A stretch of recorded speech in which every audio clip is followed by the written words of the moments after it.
علی اکبر کو جب جنگ کی اجازت مل گئی تو مولا حسین نے اپنے کڑیل جوان علی اکبر کو گھوڑے پر سوار کرایا. علی اکبر گھوڑے پر سوار ہوئے, میدان جنگ کی طرف روانہ ہوئے. علی اکبر کے گھوڑے نے چلنا شروع کیا, ادھر پیچھے پیچھے حسین چلے. علی اکبر کے گھوڑے کی رفتار تیز ہوئی, ادھر حسین کے قدموں کی رفتار بھی تیز ہوئی. جب علی اکبر نے قدموں کی آہٹ سنی, مڑ کر دیکھا تو بوڑھا باپ پیچھے پیچھے چلا رہا ہے.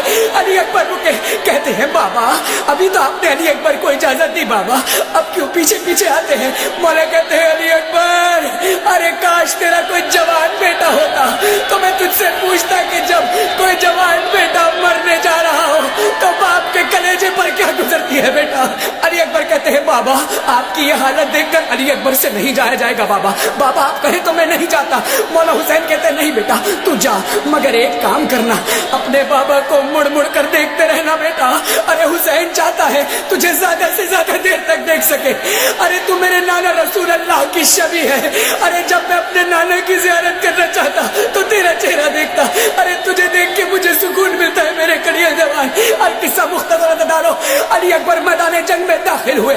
علی اکبر نے جنگ کرنا شروع کی, اور ایسی جنگ کہ جیسے دادا علی کیا کرتے تھے. ہاں دادارو, جنگ کرتے کرتے حسین کا لال ظالموں میں گر گیا.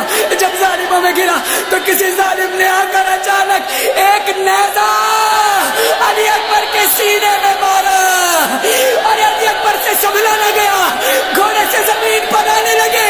آتے آتے بابا کو سزا دی, یا بنو علیکہ منی السلام.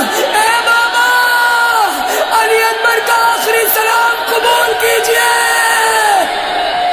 ادھر جوان بیٹے نے صدا دی, ادھر سے بوڑھا باپ حسین میدان کی طرف چلا. ارے کس طرح سے حسین آتے ہیں, کبھی گر